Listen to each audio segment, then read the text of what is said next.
This podcast is not intended to provide any investment advice. The opinions expressed here by either the hosts or guests do not necessarily reflect the views of PSA, Collectors Holdings, or any of their affiliates. Any discussion of collectible values in the past or present is not a guarantee of future performance.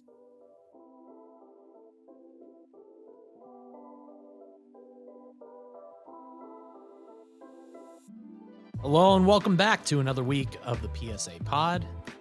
Ryan Green, Jack Archer, and Steve Sloan, producer Drew. We are here and we are back with another week of stock up, stock down, fellas. Where do we want to start? Big weekend, some exciting stuff. Our friend and co-host Steve Sloan was actually at the Raiders-Chargers game. I'm sure you enjoyed that one. I did. I very much did. The first time I've ever seen the Raiders win in person. So I can check that box. I've been to, prior to this game, 8 Raiders games, and I was 0 for 8. So very happy. Happy Steve Sloan yesterday. How was that stadium? It looks insane on TV. I'm sure it's even better in person. Yeah, it was awesome. We waited the last second to get tickets and just went in through the Modelo Club, close to 50-yard line, below face. It was great. Like plenty of Charger fans there. It was just a great atmosphere. A lot of fun. Yeah. I don't know where to go from here. I've basically got my bucket list Raiders victory in person. So it's just pathetic how long it took. So. Ryan, would you be surprised or not surprised at all if you found out that he goes full Raiders fan, like face paint, the whole thing? I assume that was him with the spiked shoulder pads. You guys should see me at Halloween. It's impressive. No, it was good though. It was fun to see Herbert too. Like see Herbert in person. They just need to get him a line, man. Just the offensive line. It's everything. He's just getting crushed out there. I was telling Ryan earlier today, it's kind of like playing against like the all rookie mode in Madden where you just like run right through and nobody stops you. Like that's what it feels like. It's discouraging. But there was another quarterback in that 2020 class that was popping yesterday, and that's Mr. Joe Burrow. I cannot get over this stat that he's 3-0 against Patrick Mahomes now. Feels like nobody beats Patrick Mahomes. And he's not only 3-0 against him, that includes an AFC championship game win. And it's all been in the last like 12, 13 months. He's doing it with like this level of like swagger too. Yep. It's crazy to see someone go against Mahomes and you feel like them being victorious and then playing the way they're doing is like natural. Yeah. And he has that. He brings that to the table. And that's going to come in handy in the postseason too, because you know that they're on another collision course to a matchup. We'll see where Josh Allen shakes out, but we're so spoiled as AFC football fans, just as football fans in general, to see these guys go head to head like that. They were 2-3 out of the gates, and I'm pretty sure on this show we were talking about the Super Bowl hangover, but the swagger's back. And if you're a collector, like, are we starting to see that trend back up now? Because you remember January, February of last year, all anybody wanted was Joe Burrow football cards. Yeah. I mean, he was lighting the hobby on fire. I was looking at our PSA set registry rookie set for Joe Burrow, and just to kind of track how many people have been collecting it. It's up to 80 people inside of it, which is pretty impressive for Burrow. It's 40 cards to complete all of his cards within that particular rookie set. So I think, that's an indicator, something to kind of mark and watch. I think it only grows from here just because Burrow he's likable. And I think he's a guy that we should do a core score on too. So might have to dive into that, huh? So Vegas has the MVP odds updated today. Okay. Joe Burrow last week, 14-1. Now 6-1. So he's bumped up. He's in third place right now. Mahomes is leading the way. Jalen Hurts, Joe Burrow. Number 4 is Tua. Number 5 is Josh Allen. Big jump, but it feels right. And it lays out well for them because they're now tied with Baltimore for the lead in the division. Baltimore just lost Lamar Jackson. We'll talk a little bit more about that later. They look, like we said, 2-3 out of the gates. We were wondering, is this team just going to kind of flounder all the way? You forget about that now come December. As collectors, we want star quarterbacks in the playoffs, and we want star quarterbacks making moves. And between like Carolina might sneak into the playoffs. The 49ers are going to be in the playoffs. Geno Smith and the Seahawks are going to be in the playoffs.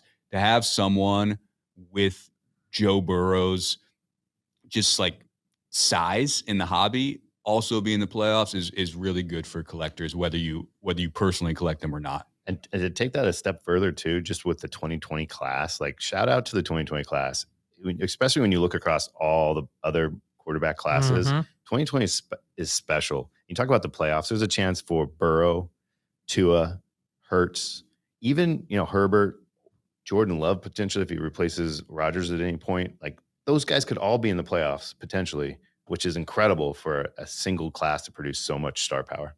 Don't forget Justin Jefferson. Like on top of Yeah. all that, you get Justin Jefferson. It's quite crazy. And especially when you see how kind of up and down it's been for the 2021 class, it shows you how special that 2020 class could really turn out, being that they're seeing all this consistent success early in their careers. It should affect like sealed wax prices for 2020 product.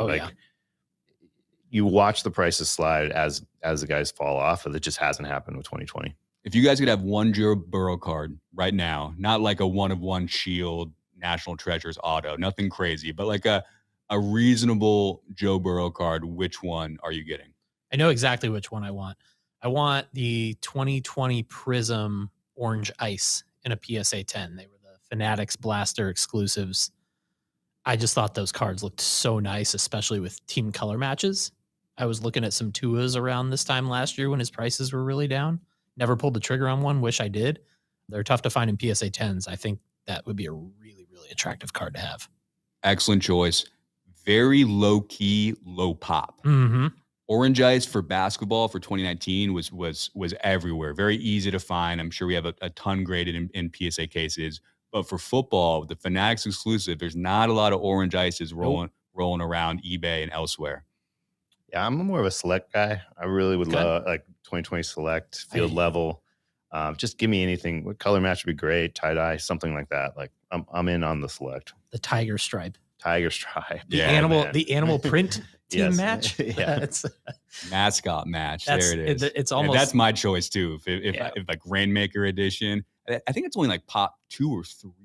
Like it's very, very low and just a stunning card. And even if you're not a wave guy, those animal print select cards just really, really hit. They were just beautiful. Well, this leads perfectly into our next stock up, Kaboom. We finally got Kaboom cards in 2022 with the Panini Absolute release last Friday. And Joe Burrow is in there with some really cool looking third-year cards. He's got a really cool emotions pose of him in his vertical version of the card, screaming. Kind of reminds me of how cool his second year downtown was, where they had him spiking the ball in the end zone. So what's the buzz level for Kaboom now that you've seen them? You've seen the checklist. What are your thoughts? I love this Kaboom design. It's the same design they used for 2021 basketball Kaboom inserts. And I think it might be my favorite Kaboom design yet. The really bold red lettering with the black outline. Something about it just really appeals to me. I'm a big fan of Kaboom inserts and really a lot of these rare inserts in general. I was speaking with John Gold, who writes for the magazine this morning, actually, about a piece we're doing on various rare 90s inserts and how so many childhoods lined up to these rare inserts. And now people are obsessed about them and they've become these enormous hobby grails. And we're talking about like there's 10-year-old kids now that would do anything to own a Kaboom card. Or stained glass, or a blank slate, or a Mosaic Genesis, or one of these cards that a lot of hobbyists right now are kind of like shaky about, I would say, in some cases. Some are really passionate, some have no interest. A lot are kind of like sitting on the fence right now. But having that combo with him and kind of looking back to how we saw those things in the 90s to how we see them now, it really feels like a lot of these things long-term are going to have a lot of collector interest. Yeah, looking at the horizontal format ones that they did as well, it looks like they had it last year too. I somehow missed that, but I just like the ability to give a little bit of variety in the images that they choose. Like they got a Burrow where he's kind of shaking a defender. Not exactly what you think of when you think of Burrow, but still a pretty cool look for a card that just has such explosive, design to it. So definitely a fan. I'm curious to see how people over time collect the horizontal versus the vertical layouts too. Like typically horizontal cards aren't as popular. And that's reflected in the price just being slightly lower than the vertical formats. But hey, we'll see. It's just another wrinkle to collecting the set. My only beef with Kaboom this year is the checklist. Because there's a couple names left off of it. I was actually surprised. I'm going to sound like being a homer for my PC here, but I was actually surprised that all of the second-year quarterbacks were not included. From the 2021 class, they only included Trevor Lawrence, Zach Wilson, the 1 and 2 picks, but then Davis Mills. Interesting. And there's no second-year kaboom of Justin Fields, Trey Lance, and the 2021 Rookie of the Year, Mac Jones. Conspiracy alert. Panini's based in Texas. might be something there. So that's how Davis got in over the Rookie of the Year for a playoff team. Yeah, it's going to save you money. So that's true. There is that. So very excited to kind of watch the market as they've been out for almost a week. It's so fun to see these get hit and breaks too, because like the name of the card itself is kind of like the emotion everybody feels when they're hit. So it's always fun when Absolute Football drops, because these are coming out. You're going to jump on Whatnot, you're going to jump on Instagram, Loop, and elsewhere, and be able to see these things hit. It's always a special moment when you do, even when it's for a total stranger that you're just in the chat rooting for. It's always a good time. All right, stock up. Soccer is, let's see how much attention there's going to be to it here in the U.S. now that the U.S. men's national team is out. Obviously, a lot of people still very invested in the World Cup here for the rest of the month of December, but USMNT is out after losing to the Netherlands over the weekend, but still going to say stock up here, especially for their young star, Christian Pulisic. I think they exceeded expectations in some ways, and it was the World Cup's always a great moment because, yes, there are passing soccer fans. They come for the World Cup and then they're gone as soon as it's over. But it does convince and persuade so many people to fall in love with soccer. And even though the U.S. is out, I think that just the U.S. has picked up so many new soccer fans and so many new soccer collectors because of such a big global event and how emotional and special the entire thing feels. The goal was to set awareness for 2026. Yes. Identify the face of U.S. soccer and Christian Pulisic, and be ready for when the team is older, more in their prime. I think they're the second youngest team in this past World Cup, which is incredible that they made it to the knockout stage. So good on the boys to make it that far. I'd say for now, it's all about 2026. I think now we have a 4-year period for collectors to really educate themselves, look into Christian Pulisic in particular as the face of U.S. soccer, as someone who might be worth collecting. It's interesting. I mentioned the Joe Burrow set earlier, rookie card set. 80 people going after it. Only 5 in the Christian Pulisic rookie card set currently competing. There's got to be upside to that, given the fact that there's so much more awareness and hopefully just more interest in Christian Pulisic as the face of U.S. men's soccer. Kind of the cool thing about Pulisic, he doesn't have an overwhelming amount of cards to this point, so it's still very easy to get in on them and learn about what all is out there with relative ease. The cool thing about Pulisic, you mentioned this is all setting the stage for 2026. He's only going to be 27 when the 2026 World Cup in North America rolls around. It's kind of a perfect storm. This young team all coming into their athletic and career primes as they're playing the World Cup with an automatic bid. Don't have to worry about them not qualifying on home soil. I mean, 4 years ago, Mbappe for France was 19 years old. There's potential for homegrown talent to really develop and become a force by the time the World Cup is held right here in the U.S. Exactly. If you're interested in Christian Pulisic cards, there's 18 cards in the set registry rookie set. One of my favorites is his 2016 Panini Instant Copa America. It features him literally as a teenager playing against the likes of Lionel Messi in the Copa America tournament. Pretty cool moment in time captured, and the fact that that's limited edition run as well. So there's a lot of good Panini products to choose from. Obviously, with the origins of the company in Europe, they have just a huge host of soccer stickers and different cards for collectors to look into. My favorite Pulisic card, and I picked this one up from Eric Shaw, who works in the set registry team here. It's the Nobility, Panini Nobility 2017. Very under the radar set. I believe it was mostly distributed in like Australia and like Asia, but really simple, minimalist cards. If you like things kind of just sleek and classic, it's a great set to look at. Huge fan of that card. And we'll also link in the description below. A few episodes ago, before the World Cup, we had Matt Hendler, one of our in-house soccer experts, on the show, and we talked very specifically about Christian Pulisic collecting. He gave a really good rundown if you want to jump in and get collecting Christian Pulisic, where to start on the low end, the mid end, the high end. Really, really good expert stuff in there. Yeah, and even on the high end, it's not that crazy. Over the weekend in the Golden auction sale, 2016-17 Panini Select Gold Prism Christian Pulisic, numbered to 10 rookie card, sold for $3,600, which compared to that across sports to Joey B or someone else like that, I mean, just in different worlds. So still very affordable relative to his stature. Stock up, PSA and whatnot integration. Going to talk a little business here. This is a pretty cool function and feature on the Whatnot platform that just launched last week. People pulling cards in breaks or buying singles, you now have the ability with sellers who are offering this to send cards directly to PSA for authentication and grading. Yeah, the frictionless, it's like a buzzword that we use quite a bit here internally. Frictionless basically just means that we're trying to make the collecting process easier by removing the work, or AKA the friction. Examples of friction might be like filling out a form, submission form, creating a listing, packaging and shipping, of course.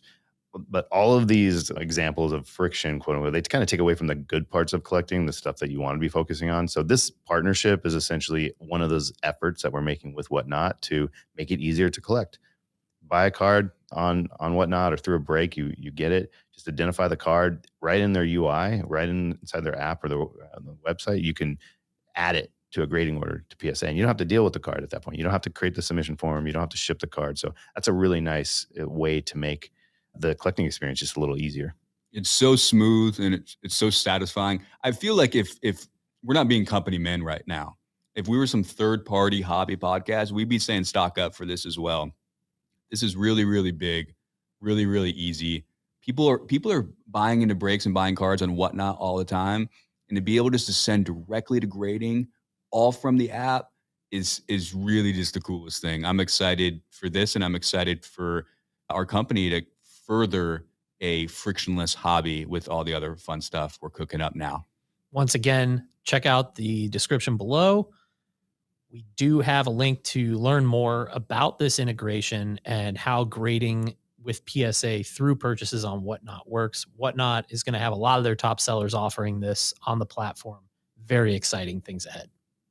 Yeah, you can go to all the way from value level all the way up to express. You want your card back in a couple of weeks, you can just hit the button and you're getting it back on one of PSA's fastest service levels. So it's a nice variety across the board in terms of what is being offered there, but definitely a cool advancement. We need to see it some other places too. And a bonus stock up, Bol Bol. And producer Drew, the grin is ear to ear right now. The super collector, Mr. Don't Sleep when it comes to Bol Bol, a true believer. Say something now. You know what? I've been a Bol Bol fan. I'm not. I'll be honest, guys. I don't have Bol Bol cards. I don't have a Bol Bol jersey hung up in my room. But I do remember when he was drafted. I was watching the NBA draft, and he fell too far in the draft. And I remember he was sitting with all the top picks. He looked so sad.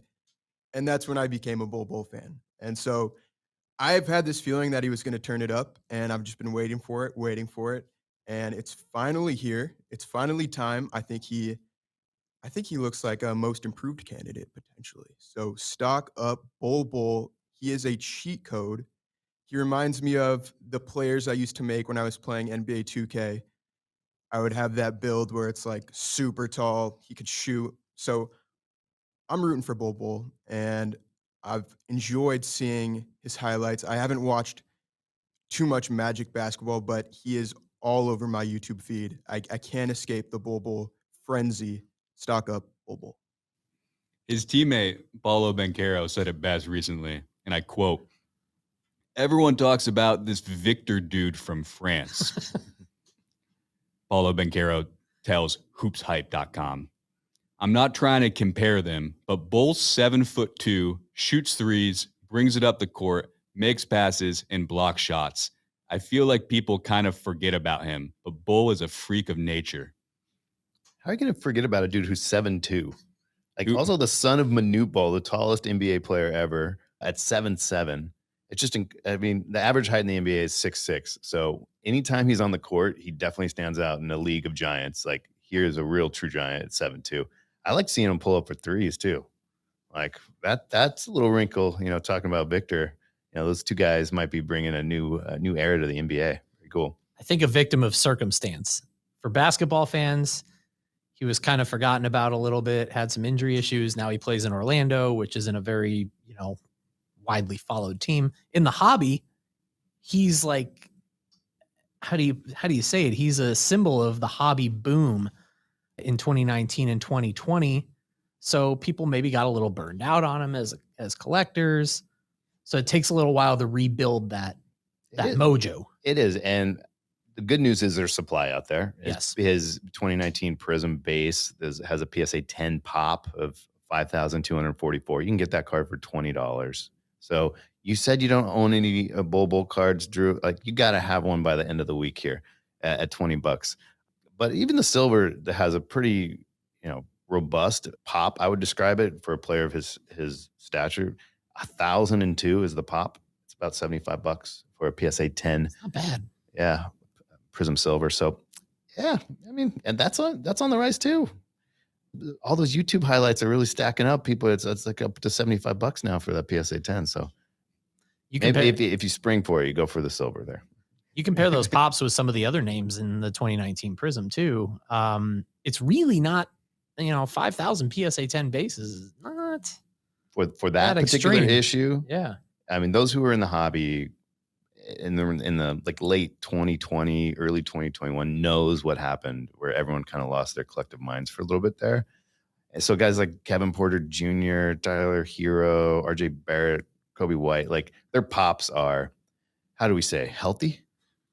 Like we don't have robust. to rattle them. Robust. That's a good word. So supply is available. We're just rooting for them all to follow it on the court. A lot of that's deserving, like Heroes deserving to grade, absolutely. Darius Garland, 100%. Kevin Porter Jr. to an extent as well. All of that kind of stuff. I think there was one moment in preseason when he just went off, or in summer league or something, and then like the entire hobby went crazy. And then all these veterans that have been in it for like 20 years, they own some like old school card shop, or rolling their eyes, laughing at all these kids buying into the Bol Bol hope. I hope all those kids that bought into the Bol Bol hype, I hope they have the last laugh.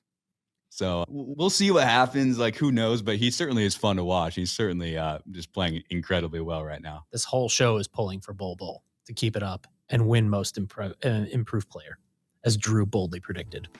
We're going to take a quick break. We'll be right back talking stock down.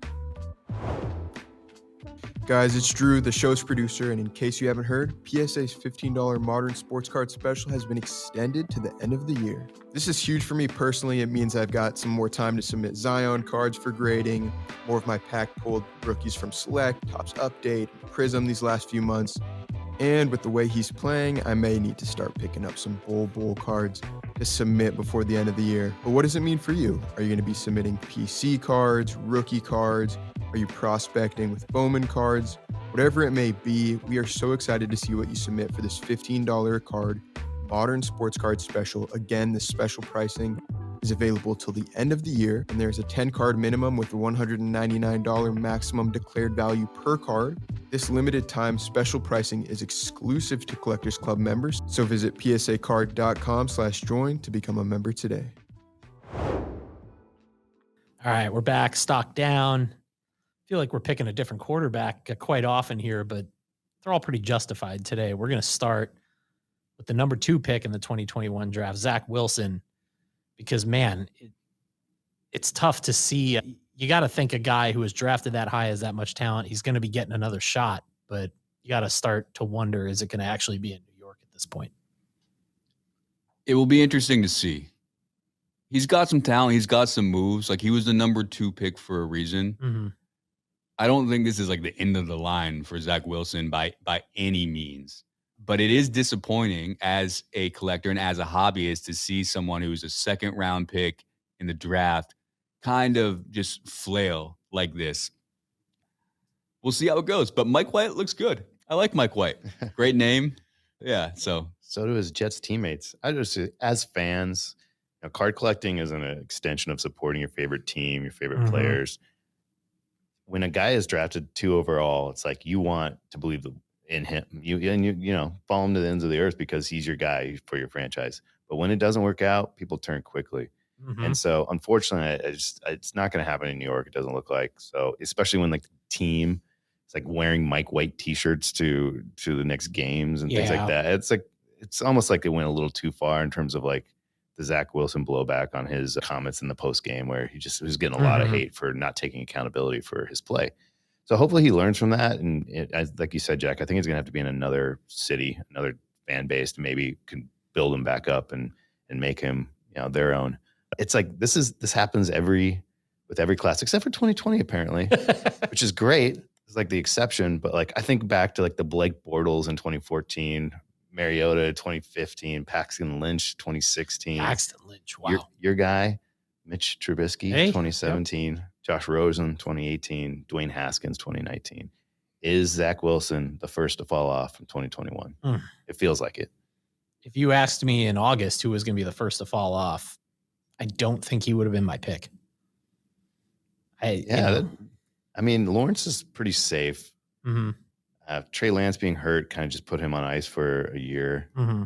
I don't know. Mac Jones feels like he's teetering there too. Just like I don't think the Patriots fan base has the same respect for him that they did last year. They're just nervous about Mac Jones. Yes. We'll see how everything shakes out. But what we've seen from Tua this year with the new coach, Mike McDaniels, I believe his name is, he's very much like build someone up mentally type of coach. And I think with the right people around him, the right team, probably in a market that's a little more cozy than the New York Jets, there's opportunity for Zach Wilson in places. I'm not jumping out and buying a bunch of his cards personally, but I think it's way too early to just say that like he's done. I think there's a place for him in this league. I mean, we saw Sam Darnold the other day play pretty, not electric, but like a solid quarterback. And there's a decent chance that he's going to be playing in the playoffs with the Panthers. So it's not over. He's incredibly young. He feels a little bit immature, and that will hopefully change. And it feels like he's probably learning a lot of lessons right now. So we'll see how it goes. Stock down, LaMelo Ball going to the hardwood. This is a tough one for collectors too right now. He was my keeper in my fantasy basketball team. Moneyball is flandering.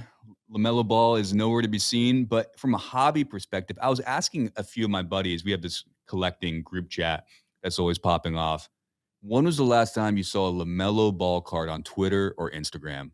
And like nobody could answer. For someone that was so hyped, it just feels like you just don't see his cards anywhere anymore. And it's the strangest thing. And I hope he comes back soon because I really enjoy watching him play. I thought Hornets were an elite league pass team last year. He passes like he's on the Harlem Globetrotters. He's just so much fun to watch play. And I feel like people enjoy playing with him so much that like it lifts the spirits of the entire game when he's on the court. So answer this for me. Could you maybe not be seeing those cards too? Because a lot of people are maybe in wait and see mode right now. Yeah, it's not the right time to flex. It's not the right time to be selling it, and people are just kind of like in wait and see mode. Yeah, I think that's an excellent point. It takes me back to when we were at the National. There were certain young NFL players and quarterbacks whose cards you weren't quite seeing as much of because people were sort of just in wait and see mode. They're like, I want to see what happens these next 3-4 months before making a decision. And I have an opinion here. I think what could really lift LaMelo is if he gets that elite running mate. Right now, at the time of this recording, they're tied for the third worst record in the NBA. Could they be in the Victor Wembanyama sweepstakes come this spring? Could you imagine? Nothing would jolt his hobby value quite like that. Yeah, that would be that. They would actually pair together quite nicely too. That would be pretty fun. My biggest complaint about LaMelo that has nothing to do with his health or his on-court performance. It's his Prism base card. There's no background like all the other rookie cards for whatever reason. I have no idea why he's like he's only rookie in years that doesn't have the the proper full background. Yep.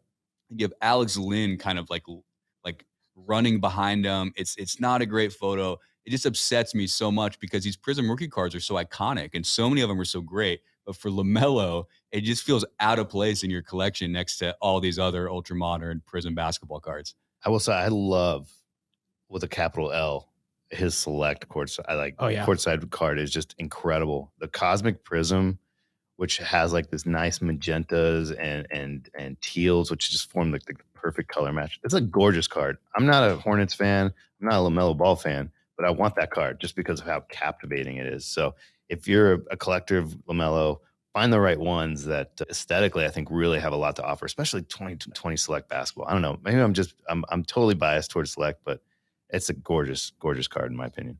He's only played in 3 of the team's first 23 games. At what point does the tank come into play here? Yeah, we'll see. We'll see. I have no idea. There are a lot of bad teams. The Spurs are bad. The Pistons are bad. The Rockets are bad. The Magic are bad.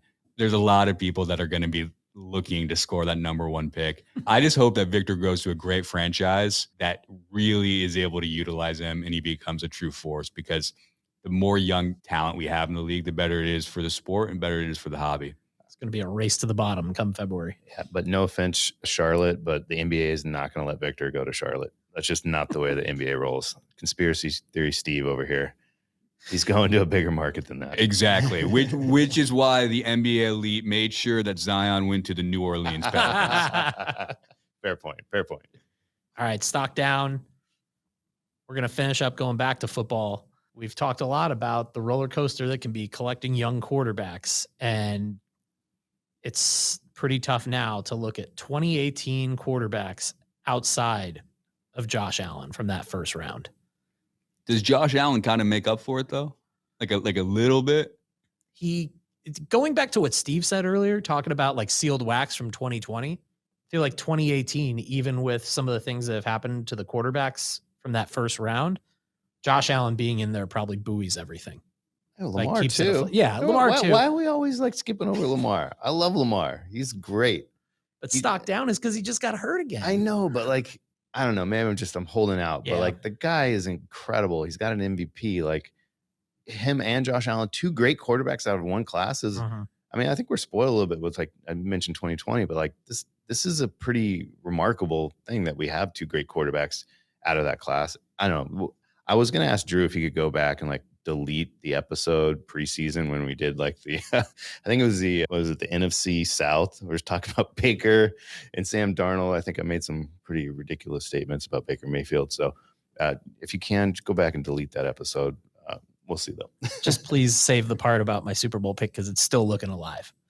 I have kind of a hot take that's semi-related to the 2018 football class. Okay. Everybody says like, oh, COVID, people being home. That's what helped the hobby boom and get so many new collectors into our little world. I think it's potentially part of that. But the real thing is that there are so many incredibly talented young athletes across all sports. We're seeing it in 2018 football. You have Josh Allen, you have Lamar Jackson. The year before, you have Patrick Mahomes, Herbert, Burrow, Tua, Jalen Hurts. In baseball, Ohtani, Soto, Acuna, Tatis before the most recent allegations happened. In basketball, there's Luka, there's Trae Young, there's Zion, there's John Morant. Like, there's all of these really impressive names, and they're all coming at once. And in the early 2010s, like, there were people that the hobby was hyped about, but not this many people and not all at once. And I think that really has a big impact on bringing people into the hobby because they get so excited for young rookies, as we all do, as anyone does, because as just sports fans, it's just so great to see what someone has, see if they live up to the hype, and watch them flourish. Yeah, it's nice when it's not all concentrated into one GOAT all the time. Like, Brady and the Patriots had a fantastic run, and then obviously took it down to Tampa. But like, it's gonna be good to see some other teams winning Super Bowls.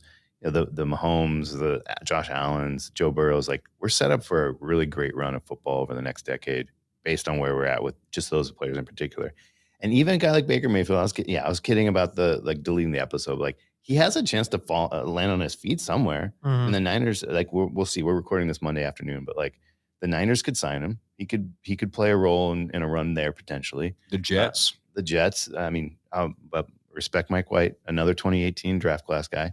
So it'd be interesting to watch. It's not over till it's over. Guys, can have renaissance in their careers later, like as we see with Geno Smith. So. Yeah, I guess you have a couple of books in that 2018 class that have been written.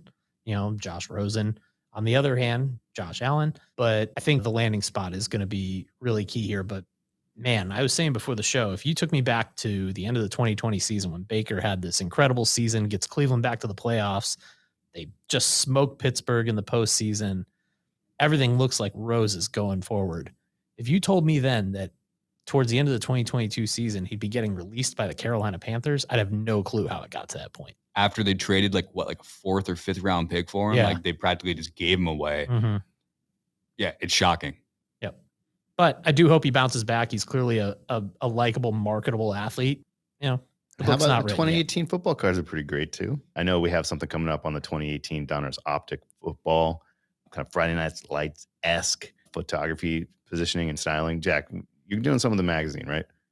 Yeah, we have an article in the upcoming January issue that's really a celebration of 2018 Optic football, the incredible photography, the rated rookie badge.